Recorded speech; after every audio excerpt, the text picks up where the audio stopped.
Welcome back to our channel. So ఈరోజు చక్రాలు ఎలా చేసుకోవాలో చూసేద్దాం. సో ఫస్ట్ అయితే ఇక్కడ నేను వరిపిండి అయితే ఇలా జల్లెడ పడుతున్నాము. సుమారు తీసుకున్నాము. అమ్మ కొలతల ప్రకారం ఏమీ పోయలేదు.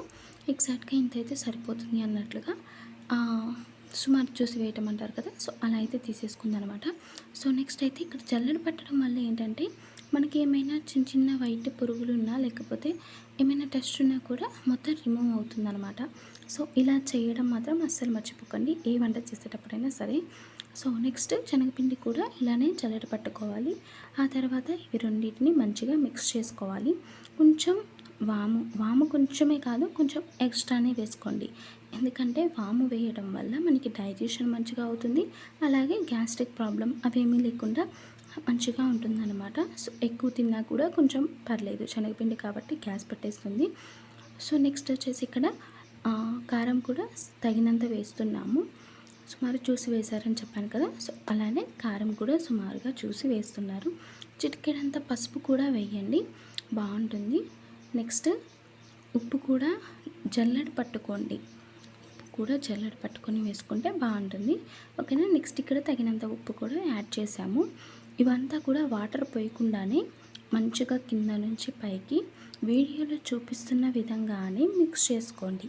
మీరు వాటర్ పోసి కనుక కలిపితే అది కారం కానీ ఉప్పు కానీ మొత్తం ఒక దగ్గరే ఉండిపోతాయి. సో ఇలా మిక్స్ చేసుకున్న తర్వాతే మనం వాటర్ అనేది యాడ్ చేయాలి. ఇలా మొత్తం కింద నుంచి మీదికి మొత్తం మిక్స్ చేసుకోవాలి. 2 హ్యాండ్స్తో మిక్స్ చేయండి, ఏం పర్వాలేదు. నెక్స్ట్ మొత్తం మిక్స్ అయిపోయిన తర్వాతే కొంచెం కొంచెంగా వాటర్ యాడ్ చేస్తూ మొత్తం కలుపుకోవాలి. ఇది ప్రాసెస్ అయితే చాలా ఈజీ. కాకపోతే మొత్తం ఏ వంట చేయాలన్నా పిండి కలపటంలోనే ఉంటుంది అంటారు కదా, కొన్ని కొన్ని వంటలకి పిండి కలపడంలోనే ఉంటుంది. సో ఇక్కడైతే పిండి కలుపుతుంది మాత్రం మా అక్క. సో మా అమ్మ మా అక్క ఇద్దరు కలిసి చేశారు. నేనైతే వీడియోస్ తీసుకున్నాను అనమాట.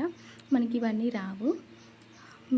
నేను మా అక్క ఇద్దరం వచ్చాం. మా అమ్మ మా కోసం ఈ రెసిపీ అయితే ప్రిపేర్ చేశారు.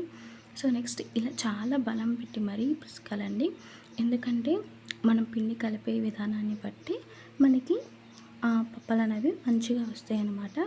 అలాగే చక్రాల గిత్తలు కూడా మనం సైజులు చూసి తీసుకోవాలి. మనకి లావి కావాలంటే లావి, అలాగే సన్నవి కావాలంటే సన్నవి, అలా చూసి తీసుకున్నట్టయితే మనకి పప్పలు అనేవి మస్తు వస్తాయి. సో నెక్స్ట్ మన ఉప్పు కారం ఒకసారి టెస్ట్ చేసుకోండి. కలిపేటప్పుడే సరిపోతాయా సరిపోవా అని ఫస్టే పిండి కలిపేటప్పుడే ఒకసారి టేస్ట్ చేసి చూడండి, ఏం పర్వాలేదు. అలాగే నెక్స్ట్ ఇక్కడ ఏం చేస్తున్నాం, మొత్తం కలిపేసుకోవాలి. చాలా అంటే చాలా టైం పడుతుంది, కానీ ఏం కాదు, చాలా డేస్ అయితే వస్తాయి కదా, మంచిగా తినేయచ్చు. మనం స్నాక్స్గా కానీ ఖాళీ టైంలో, ఈవినింగ్ టైంలో టీలోకి ఇలా చాలా రకాలుగా తినవచ్చు. సో నెక్స్ట్ ఇలా కలుపుతూనే ఉండాలి. కొంచెం కొంచెం వాటర్ యాడ్ చేసుకోండి, ఒకేసారి అయితే వేయొద్దు.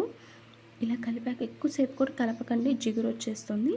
ఇలా కలిపి మనకి పప్పకి వీలుందా లేదా అన్నట్టు చక్రాల గిత్తలో పెడితే మంచిగా వస్తుందా లేదా అన్నట్టు చూసుకొని ఇలా పక్కన పెట్టేసుకోవాలి. ఆ తర్వాత ప్యాన్లో ఇలా వేసేసుకోవడమే. చక్రాల గిత్తలు ఉంటాయి కదా, వీడియోలో చూపిస్తున్నట్లు అలా దాంట్లో పెట్టేసి పిండి ఇలా ఒత్తేయాలన్నమాట. అప్పుడు మనకి పప్ప అనేది ప్రిపేర్ అయిపోతుంది. సో చాలా డేస్ అయితే ఉంటాయి. వీడియోలో చూపిస్తున్నారు కదా, అలా కొంచెం గ్యాప్ ఇచ్చి ఉంచండి, ఎందుకంటే మనం పైన మళ్ళీ ఇంకొకటి పెట్టి ప్రెస్ చేయాలి కాబట్టి. సో ఫైనల్గా ప్రిపేర్ అయిపోయి చక్రాలతోనే ఆగిపోతామా, మొక్కజొన్న పొత్తి కూడా కాల్చుకోవాలి కదా. సో ఇలా నిప్పుల మీద కాల్చండి, మంట మీద కాకుండా. గ్యాస్ మీద కాల్చితే అంత టేస్ట్ ఏమీ ఉండదు. సో ఇలా నిప్పుల మీద కాల్చుకొని తింటే చాలా టేస్ట్ ఉంటుంది, అలాగే హెల్త్కి కూడా మంచిది. పొయ్యిలో కాల్చితే ఏమీ ఉండదు, అంత టేస్ట్ ఏమీ ఉండదు. గ్యాస్ మీద అసలే టేస్ట్ ఉండదు. సో ఇలా అయితే మేము మొక్కజొన్న పొత్తిని నిప్పుల రవ్వల మీద కాల్చుకొని అందరం కలిసి తినేసాం. ఆ తర్వాత మా విలేజ్లోని గణేష్ నిమజ్జనం ఉందన్నమాట. సో నేనైతే ఫ్లవర్స్, కొబ్బరికాయ, పసుపు, కుంకుమ, ఊదుబస్తీలు ఇలా అన్నీ పెట్టేసుకున్నాను. సో మా గల్లీకి అయితే వచ్చేసాడు గణేశుడు. సో నెక్స్ట్ వచ్చేసి మేము గణేశుడికి అవన్నీ ఇచ్చేసి కొబ్బరికాయ కొట్టడానికి అయితే ముందుకు వచ్చేసాను. అవన్నీ ఇచ్చేసాక గణేశుని దారాలు ఉంటాయి కదా, అవి మెయిన్ ఇంపార్టెంట్ అనమాట మనకి. సో వెళ్ళిపోతున్నందుకు చాలా బాధగా ఉంటుంది. మళ్ళీ వచ్చేస్తాడు కదా నెక్స్ట్ ఇయర్. సో మంచిగా దండం పెట్టేసుకొని కొబ్బరికాయ కొట్టేసాం. శ్రీ లార్డ్ గణేషకి. సో కామెంట్ చేయడం మాత్రం మర్చిపోకండి. మన వీడియో ఎవరైనా ఫస్ట్ టైం చూస్తున్నట్లయితే ఛానల్ని సబ్స్క్రైబ్ చేసుకొని సపోర్ట్ చేయండి. ఇక్కడ నేనైతే కొబ్బరికాయ అయితే కొట్టేశాను అనమాట. కొబ్బరికాయ కొట్టేసిన తర్వాత మనకి ప్రసాదం అయితే పులిహోర అండ్ కొబ్బరి చిప్ప అవన్నీ ఇస్తారు. మనం కొట్టిన కొబ్బరి చిప్పలో నుంచి ఒకటైతే ఇస్తారు. సో నేనైతే లాస్ట్లో చూపిస్తాను. చూసారు కదా గణేష్ ఎంత బాగున్నాడు. సో మీరు నిమజ్జనం చేశారా? మీ ఊర్లో కూడా అయిపోయిందా అనేది కామెంట్ చేయండి. నెక్స్ట్ ఇలా ప్రసాదం తీసుకొని వస్తున్నాను. మా అక్క వాళ్ళ చిన్న పాప చూడండి ఎలా చూస్తుందో. సో ఇదనమాట లాస్ట్ ప్రసాదం. ఫ్లవర్స్, దారాలు, కొబ్బరి చిప్ప ఇచ్చేసారు. By by Ganesha. Thanks for watching. Subscribe చేసుకోండి.